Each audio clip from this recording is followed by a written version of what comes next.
बिस्मिल्लाहिर्रहमानिर्रहीम, अस्सलाम वालेकुम नाज़रीन। आप यूट्यूब चैनल देख रहे हैं, मैं इमरान खान। अभी मोहसिन नकवी ने जो एक प्रेस कॉन्फ्रेंस की या वो एक तकरीब में खिताब था, कुछ सहाफ़ियों से ऑफ द रिकॉर्ड बातचीत की, उसका रोला पड़ा हुआ था। तो DGISP आ रहा है, उन्होंने भी बातचीत की।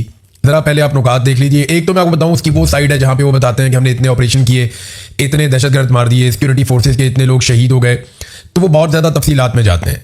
मोटी बात यह है कि पाकिस्तान दहशतगर्दी से मुतासरा ममालिक की फहरिस्त में सफ़े अव्वल पर है। यानी दुनिया में कोई और ऐसा मुल्क इस खित्ते में तो खास तौर पे नहीं है जो दहशतगर्दी में पाकिस्तान से ज़्यादा मुतासर हो। इस वक्त दहशतगर्दी की सूरत हाल ये है कि पाकिस्तान के हालात अफगानिस्तान, इराक, शाम, यमन और इस तरह के दीगर जो ममालिक मुतासरा ममालिक हैं जहाँ पे बहुत ज़्यादा लड़ाई हो रही है, या आप सूडान भी समझ लीजिए, पाकिस्तान के हालात उन ममालिक से भी बदतर हैं दहशतगर्दी के मामलात में। तो पाकिस्तान बहुत आगे बढ़ गया, दहशतगर्दी के मामलात बहुत ज़्यादा फैल गए पाकिस्तान में, और पाकिस्तान की सिक्योरिटी फोर्सेज और पाकिस्तान की इंटेलिजेंस एजेंसीज का पूरा ऑपरेटस इसमें नाकाम हुआ है। कामयाबी होती तो आज हम दहशतगर्दी से मुतासरा ममालिक की फहरिस्त में सबसे आगे ना होते। एक तो उन्होंने इसके ऊपर बात की, तो इस पर वो बहुत डिटेल्स हैं, वो आप पढ़ सकते हैं जाके। जो मोटी बातें हैं मैं आपको बताता हूँ। एक तो DGISPR ने कहा कि मोहसिन नकवी ने जो स्टेटमेंट दिया वो उनकी ज़ाती राय है। मैं इससे इत्तफाक नहीं करता। मोहसिन नकवी की ना कोई ज़ात है और ना कोई ज़ाती राय हो सकती है, ना उनकी कोई औकात है। वो सिर्फ और सिर्फ फील्ड मार्शल आसिम मुनीर के साथ ताल्लुकदारी की वजह से चेयरमैन PCB हैं, वज़ीर दाखिला भी हैं, वज़ीर ख़ारजा भी वो बने रहते हैं, और बहुत सारी चीज़ें वो पाकिस्तान में आप ये समझ लें वज़ीर आज़म से ज़्यादा इख्तियारात मोहसिन नकवी के पास हैं। वो एक सियासी नुक्ता नज़र हो या बाकी चीज़ें हो, आसिम मुनीर की हर जगह पे नुमाइंदगी करते हैं। तो जो उन्होंने कहा वो आसिम मुनीर ने ही कहा और यही समझा जाएगा। अगर मोहसिन नकवी अपने से चार जुमले बोल देता तो नून लीग लित्तर मार मार तबाह कर देती, लेकिन नून लीग ये जानती है कि ज़बान किसी और की है, अल्फाज किसी और के हैं, लिहाजा नून लीग ने मोहसिन नकवी को जवाब देने की जुर्रत भी नहीं की। गवर्नेंस के मामले पे DGISPR ने कहा कि गवर्नेंस इंतहाई अहम और संजीदा मौजू है। गवर्नेंस जमूद का शिकार नहीं रह सकती। गवर्नेंस कैसे लानी है, कौन सी इस्लाहात करनी है, इससे मत जाना है। ये फैसला सियासी जमातों और सियासतदानों ने करना है।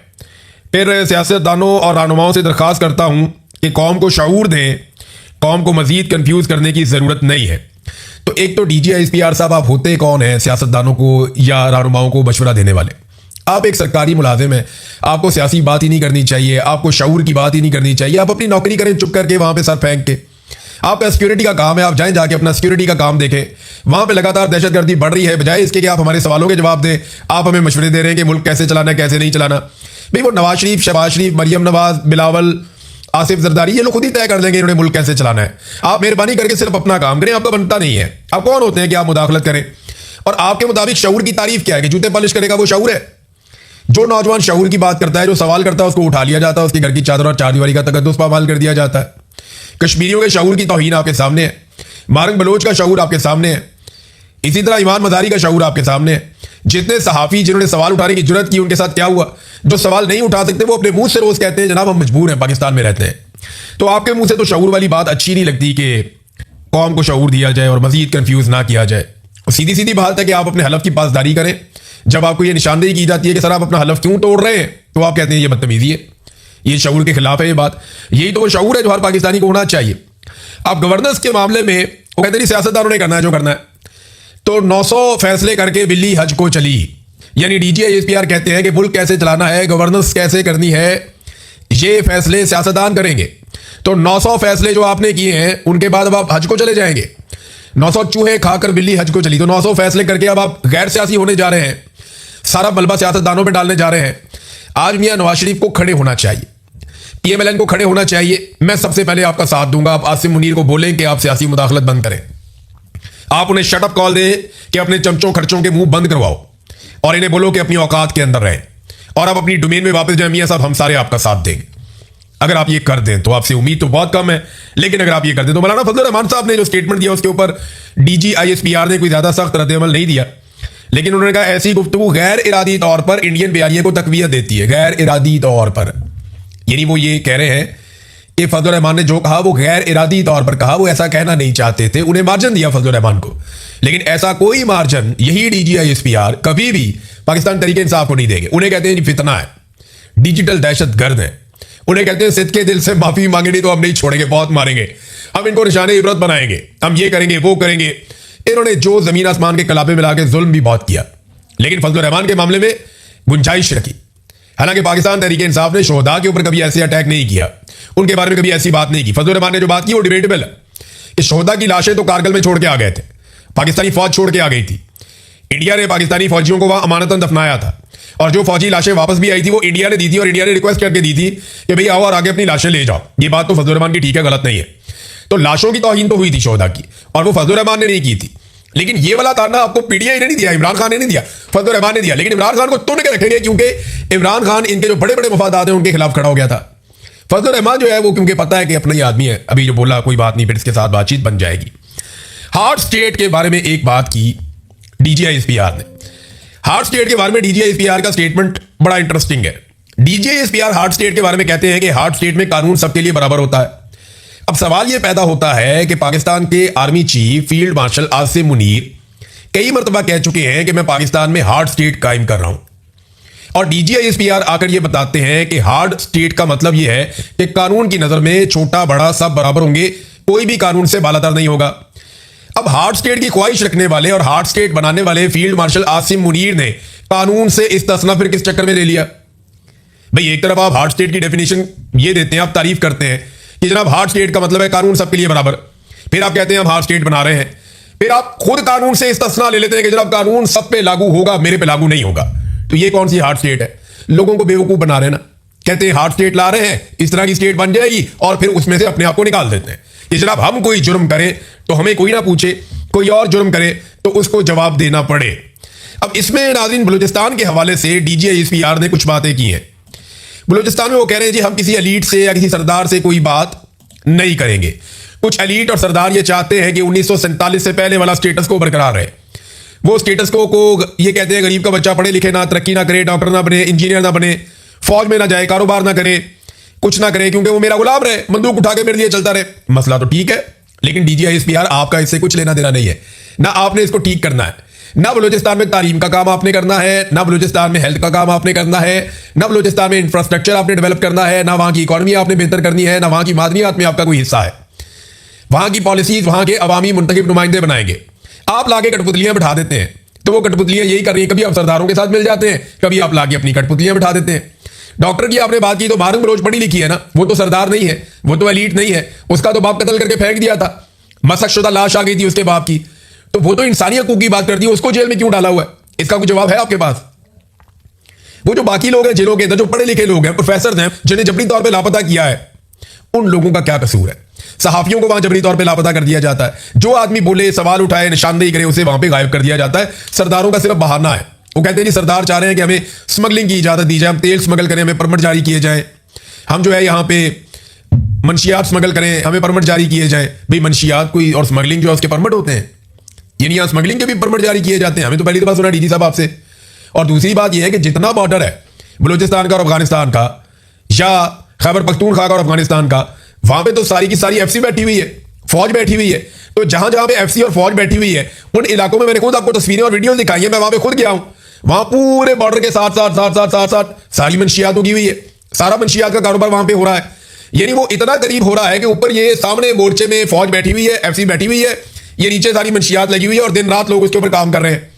आपकी पिस्तौल की रेंज के अंदर, मैं गन की रेंज भी नहीं कह रहा, छोटे हैंड गन पिस्टल की रेंज के अंदर लोग काम कर रहे हैं, ये वाला सारा, और मंशियात का कारोबार कर रहे हैं। आपकी नाक के नीचे ये काम हो रहा है, तो आपकी इजाजत से हो रहा है ना जनाब, आप खुद ये काम करवा रहे हैं। और वो लोग जो जराइम पेश है वो तो सारे लश्कर बना के साथ मिले हुए हैं। तो ये इस तरह नहीं आप कर सकते कि जनाब सरदारों पे डाल दें, कभी इस पे डाल दें, कभी उस पे डाल दें। मेरे ख्याल में अपने गिरबान में झांकना पड़ेगा। देखिए ना कितने आराम से डीजीआईएसपीआर ने एक स्टेटमेंट दिया कि बलूचिस्तान के जो हालात हैं उस पर मिसगाइड किया जाता है। डीजीआईएसपीआर कहते हैं जी बलूचिस्तान में जानबूझकर बदअमनी का तासुर फैलाने की कोशिश की जा रही है। तासुर है, ये दहशतगर्दी का तासुर फैलाने की कोशिश की जा रही है। दहशतगर्दी इतनी नहीं है, हालात इतने खराब नहीं है जितना तासुर फैलाया जा रहा है। भैया आप आलमी डाटा उठा लेना, हमारे स्टेटमेंट आप छोड़ दें, बलूचिस्तान के लोगों के स्टेटमेंट आप छोड़ दें, वहां के सरदारों के स्टेटमेंट आप छोड़ दें, आप इंटरनेशनल मीडिया को भी छोड़ दें, आप सिर्फ जो डाटा है उसके ऊपर बात कर दें कि क्या इससे ज्यादा दहशतगर्दी कहीं और हो रही है। वो पूरी ट्रेन पे कब्जा कर लेते हैं, पूरे पूरे शहर को खाली करवा लेते हैं। जब दिल करता है पुलिस की गाड़ियां छीन लेते हैं, जब दिल करता है बैंक खोलते हैं, वहां से पैसा लेकर चले जाते हैं, जब दिल करता है जिस सड़क के ऊपर चाहते हैं वहां पे गाड़ियां रोक के उन्हें आग लगा देते हैं, जब दिल करता है लोगों को अगवा कर लेते हैं, पुलिस वालों को भी अगवा करके ले जाते हैं, लेवीज वालों को भी अगवा करके ले जाते हैं और उन्हें कत्ल करके फेंक देते हैं। और सिक्योरिटी पहुंचती भी नहीं उनकी हिफाजत के लिए। तो अगर इन सारी चीजों को प्लस और माइनस करें तो ये तासुर फैलाने की कोशिश नहीं की जा रही, ये आईना दिखाया जा रहा है कि दहशतगर्दी हो रही है, इसको रोको। इसी तरह 1971 में जब पाकिस्तान टूट रहा था, उस दौर में जो लोग निशानदेही करते थे ना, उनके बारे में उस दौर के भी DGISPR या इस तरह के लोग जो हैं वो ये स्टेटमेंट दिया करते थे। वो इसी तरह से बात करते थे, जनाब ये तो गलतफहमी फैलाई जा रही है, वहां तो हालात सारे ठीक हैं, ये तो तासुर बनाया जा रहा है, वो तो हमारे कंट्रोल में है, हमारे भाई हैं, हम सारे इकट्ठे हैं, हमें कोई शिकस्त नहीं दे सकता, हम जनाब लड़ेंगे, हम खड़े हैं अपनी जगह के ऊपर, मुकम्मल कंट्रोल है। सुबह पता लगा जी यहां पे तो सरेंडर हो गया। अगर उस वक्त आप उन लोगों की बात सुन लेते जो आपको हकायक बता रहे थे, तो आपको 90,000 फौजियों को हथियार ना फेंकने पड़ते और ना पाकिस्तान दो टुकड़े होता। लेकिन उस वक्त भी आपने आंखें बंद रखी और आज भी इसी तरह कह रहे हैं। ऐसा लगता है कि आंखें बंद हैं, आज भी बंद हैं। फिर एक और चीज कही DGISPR ने, यह भी बड़ी इंपॉर्टेंट है। उन्होंने रियासत से वफादारी का एक तकाजा किया कि जनाब रियासत से वफादार होना चाहिए, और इसके लिए उन्होंने एक आर्टिकल का हवाला भी दिया। आर्टिकल 5 के बारे में कहा कि ये बड़ा क्लियरली वो बताता है कि आपको रियासत के साथ वफादार रहना है। अब रियासत से वफादारी होती क्या है, इसकी कोई डेफिनेशन है, कोई तारीफ आप बताएंगे? रियासत से वफादारी का फर्ज है क्या? लोग अपना टैक्स जमा करवाएं, लोग टैक्स देते हैं, टैक्स चोरी हो जाता है। वफादारी का तकादा यह है कि आप वोट डालें, लोग वोट डाल के आते हैं, वोट चोरी हो जाता है, हुकूमत ही किसी और की बना देते हैं। लोग जनाब जुल्म के खिलाफ बात करते हैं, एक अच्छा जो रियासती शहरी है, जो वफादार है अपनी रियासत का, वो जुल्म के खिलाफ बोलेगा, उसे गोली मार देते हैं। जो मारा जाता है उसकी लाश छुपा लेते हैं। अगर किसी इदारे को या किसी शख्स को उसकी गफलत याद दिलाएं या ये बताएं कि जनाब आपने ये हलफ की खिलाफ वर्जी की है, तो उसे अगवा कर लेते हैं। क्या रियासत से वफादारी सिर्फ फूट पॉलिश है और कुछ नहीं है? फिर एक रेड लाइन का भी तस्करा किया DGISPR ने। पर कुल मिला के ये है कि DGISPR की जो प्रेस ब्रीफिंग थी, वो ऐसा लगता है कि सिर्फ उन्होंने सोचा हुआ था कि मैंने प्रेस ब्रीफिंग देनी है, उसके अंदर कोई इतनी खास चीज़ नहीं थी। हाँ, ये ज़रूर है कि ऐसा लगा कि नए सूबे बनाने की जो प्लानिंग है वो फील्ड मार्शल आसिम मुनीर के दिमाग की पैदावार है और उनको उसमें काफ़ी सारे हमायती मिल गए हैं। तो बिल्कुल नए सूबे बनने चाहिए, मैं इसका हमायती हूँ। नए सूबे बनने चाहिए, इंतजामी बुनियाद के ऊपर छोटे यूनिट्स बनने चाहिए और वहाँ पे ज़्यादा सहूलियात भी होनी चाहिए, टैक्सेशन का एक बेहतर निज़ाम होना चाहिए। लेकिन ये काम फील्ड मार्शल के करने का नहीं है। पाकिस्तान में अवामी मुंतखब नुमाइंदों की एक हुकूमत आनी चाहिए और वो सारे नुमाइंदे मिलकर बैठकर इस बात का फैसला करें कि कितने इंतजामी यूनिट बनाने हैं, किस किस जगह पे बनाने हैं, किन बुनियादों पे बनाने हैं, और फिर इस फैसले को इंप्लीमेंट किया जाए। सब मिलकर ये करें, लेकिन ये अवामी मुंतखब नुमाइंदे करें। ये काम जो है ये फौज के करने का नहीं है कि बंदा बैठ गया। वो तो फौज के साथ तो आप कोऑर्डिनेट कर सकते हैं ना जनाब। आपको भी अगर इसके अंदर कोई इनपुट देनी है तो आप दे दें, बतौर इदारा आप भी मौजूद हैं। पुलिस से भी इनपुट मांगी जाएगी, फौज से भी मांगी जाएगी, बाकी जो जो इदारे काम करते हैं स्टेट के लिए उन सबसे पूछा जाएगा कि अपनी अपनी इनपुट दे दे। लेकिन फैसला जो है वो अवामी मुंतखब हुकूमत को करना चाहिए। तो मोहसिन नकवी वाला रोला अभी तक पड़ा हुआ है। तो DGISPR की मैंने सारी की सारी जो भी प्रेस ब्रीफिंग थी वो मैंने आपके सामने रख दी है। और कश्मीर के बारे में उन्होंने कहा कि कश्मीर पाकिस्तान का सबसे लाडला बच्चा है और भारत के अंदर जो मकबूजा कश्मीर में मजालिम हो रहे हैं उसका भी उन्होंने तस्करा किया। तो सवाल ये पैदा होता है कि जिस वक्त आज़ाद कश्मीर में लाशें गिर रही हैं और लगातार गिर रही हैं, आज क्या हुआ मैं अभी आपको बताता हूं। तो जब लगातार आज़ाद कश्मीर में लाशें गिर रही हैं तो फिर आप कैसे ये कह सकते हैं जनाब कि मकबूजा कश्मीर में जुल्म हो रहा है? और ये कैसा लाडला बच्चा है जिसको लगातार आप मारते चले जा रहे हैं? 100 के करीब आपने लाशें गिरा दी हैं। वहां पे जो ह्यूमन राइट्स चैप्टर है पूरा, उन्होंने अपना डाटा अपडेट किया। 84 लाशें उन्होंने गिनकर बता दी कि ये बंदे यहां पे शहीद कर दिए गए सिक्योरिटी फोर्सेस की जानिब से। तो आप कह रहे हैं अभी भी वो लाडला बच्चा है? तो कैसा लाडला बच्चा है? यानी पानी पाकिस्तान का वहां से आता है, बिजली का इंतजाम पाकिस्तान का वहां से होता है, हमारे डैम्स उन पानियों से भरते हैं। वो कश्मीर हमारी शारक है, किसी वजह से है टेक्निकली, और आप उन्हें हमेशा ताने देते रहते हैं कि जनाब हमने तुम्हें ये दिया, हमने तुम्हें वो दिया। कभी सोचा है कि उन्होंने आपको क्या दिया? उन्होंने आप पे भरोसा किया और आपके साथ शामिल हुए, आपके साथ खड़े हुए, उन्होंने कुर्बानियां दी हैं। जिन्होंने कुर्बानियां दी उन्हें अब मारना शुरू कर दिया। वो कमांडर फारूक की मिसाल मैंने आपको बताई पिछले वीलॉग्स के अंदर। तो नाज़रीन, आसिम मुनीर की और DGISPR की बातें सुनकर ना एक बात तो मुझे समझ आई, और वो बात यह है कि इनका साबुन स्लो है। आपको याद है इश्तेहार चलता था, बबलू तेरा साबुन स्लो है क्या? वो धोता ही रहता है, धोता ही रहता है। तो इनका ना साबुन स्लो है, आसिम मुनीर साहब का और उनकी टीम का साबुन बहुत स्लो है। यही बातें हम आपको 4 साल पहले बता रहे थे कि ये सिस्टम कोलैप्स कर जाएगा। हम आपको बता रहे ये निजाम चल ही नहीं सकता। इतनी नफरत के साथ एक दुकान नहीं चल सकती जितनी नफरत से आपने मुल्क चलाने की कोशिश की है। आपको पहले दिन बताया था, आज भी बता रहे हैं। मैं 2.5 से 3 माह पहले ये बात कह चुका था और मैंने आपसे कहा था कि पल्ले बांध लेके आसिम मुनीर और उनकी पूरी टीम नाकाम हो चुकी है और अब वो ढूंढ रहे हैं कि मलबा किस पे डालना है। तो ये मलबा डाल के भागने की कोशिश करेंगे। मियां साहब को मेरी गुजारिश है, खड़े हो जाए इनके खिलाफ। इन्होंने आपको ब्लैकमेल किया, आपको दीवार के साथ लगाया, आपको केसी से और इमरान खान से डराया। आपको खड़े होना चाहिए इनके खिलाफ। आपको बोलना चाहिए कि तुम लोगों ने ज्यादती की है, सारे फैसले तुम कर रहे थे, हमारे खाते ना डालो, ये सारी नाकामी। मियां साहब को खड़े होना चाहिए। खड़े हो जाए, कौम उनका साथ देगी, क्योंकि कौम को बहुत सारी चीजें समझ आ गई है। और वो मियां साहब को लगेगा कि पहली मर्तबा लोग उनका खुलकर साथ दे रहे हैं जब वो हक के साथ खड़े हो, अगर वो होते हैं तो, वरना नहीं। कम से कम ऐसे खड़े हो जैसे इमरान खान खड़ा है। अभी आप ये देखें ना कि इमरान खान ने जो आखिरी डील उन्हें ऑफर की गई कुछ अर्सा पहले, वो भी मुस्तरद कर दी। इमरान खान साहब से कहा क्या गया? इमरान खान साहब को यह मुतालबा है कि जनाब आप यहां से अस्पताल जाएं, अस्पताल से बनीगाला जाएं, आप खामोश रहें और कुछ ज्यादा शोर ना मचाएं, हमारे साथ ताउन करें और इंतजार करें। अगले इंतखाबात में आपने क्या करना है, कैसे करना है, वो आपको हम बताएंगे, यानी अच्छे बच्चों की तरह हमारे साथ चले। तो इमरान खान ने डील एक मरतबा फिर मुस्तरद कर दी है। और उसके बाद से अब ये बताया जा रहा है कि लगातार इमरान खान साहब की सेहत, ये दावा किया जा रहा है कि गिर रही है। ये 4-5 अलग अलग जर्नलिस्ट कह चुके हैं, मेरे पास डायरेक्ट खबर कोई नहीं है, लेकिन 4-5 अलग अलग जर्नलिस्ट वसूख के साथ ये बात कर चुके हैं कि इमरान खान साहब की सेहत लगातार उनके मुताबिक गिर रही है और उनके ब्लड प्रेशर के इश्यूज हैं। इमरान खान के ब्लड प्रेशर बिल्कुल ठीक था। अगर तो ये है और लोग ये कह रहे हैं तो इसका मतलब है इमरान खान को कुछ ऐसा खिलाया जा रहा है या कुछ ना कुछ उनके साथ ऐसा किया जा रहा है कि उनकी जान खतरे में। तो पीटीआई को और इमरान खान साहब की फैमिली को जितना जोर लगाना है वो जल्दी लगाएं, जितनी कोशिश करनी है वो जल्दी करें। नाजरीन, 75 अरब डॉलर्स लेकर आने थे आसिम मुनीर ने, और आसिम मुनीर के करीबी साथी मोहसिन नकवी ने बताया कि जितने अरसे में आसिम मुनीर ने 75 अरब डॉलर लेकर आने थे, उतने अरसे में 100 अरब डॉलर पाकिस्तान से बाहर चले गए। ये है इनका टोटल किया कराया जो पाकिस्तान के साथ इन्होंने किया। मुजफ्फराबाद में भी नाजरीन लोग बाहर निकल आए क्योंकि अब वहाँ इलेक्शन का मरहला है। लोग निकल आए, लोगों ने बाजार बंद कर दिए, सड़कें बंद कर दी, वहाँ पे फायरिंग शुरू कर दी सिक्योरिटी फोर्सेज ने, और उन्होंने कहा जी हम रावला कोट वाले भाइयों को अकेला नहीं छोड़ेंगे, हम उनके साथ हैं। शदीद फायरिंग और शेलिंग की जा रही थी। मसाजिद में ऐलान किए जा रहे थे। ऐलान है, मैं आपको वो सुना देता हूँ, आप ये देख लें।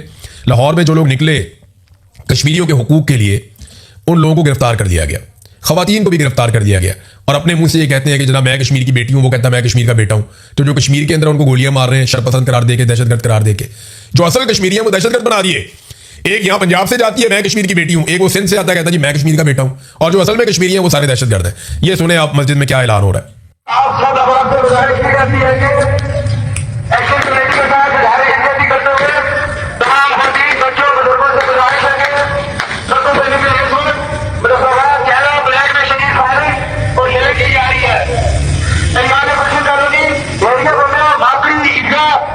गुजारिश की जाती है कि तमाम लोग मरकजी ईदगाह के पास जमा हो। यहाँ से सड़क बंद की जा रही है। इस वक्त मुजफ्फराबाद में छात्रों की इतला है, कई लोग जख्मी हो चुके हैं। तमाम लोगों से गुजारिश है कि गलत का मुजाहरा करते हुए अपने वतन के लिए, शौकत नवाज लीग की रिहाई के लिए, इस आवाम के हकूक के लिए बाहर निकले। अगर आज आप न निकले तो आपको कल से शनाख्त भी ना हो। तमाम लोगों से गुजारिश है कि वो ईदगाह के पास जमा हो। शुक्रिया। ये मसाजिद में ऐलान हो रहे हैं आज़ाद कश्मीर में, और पीछे फायरिंग की और शेलिंग की आवाज़ें आ रही हैं। और कितना पाकिस्तान के साथ आपने मजाक करना है। अब तक के लिए इतना ही। अपना ख्याल रखिएगा, अपने चैनल का भी। अल्लाह हाफ़िज़।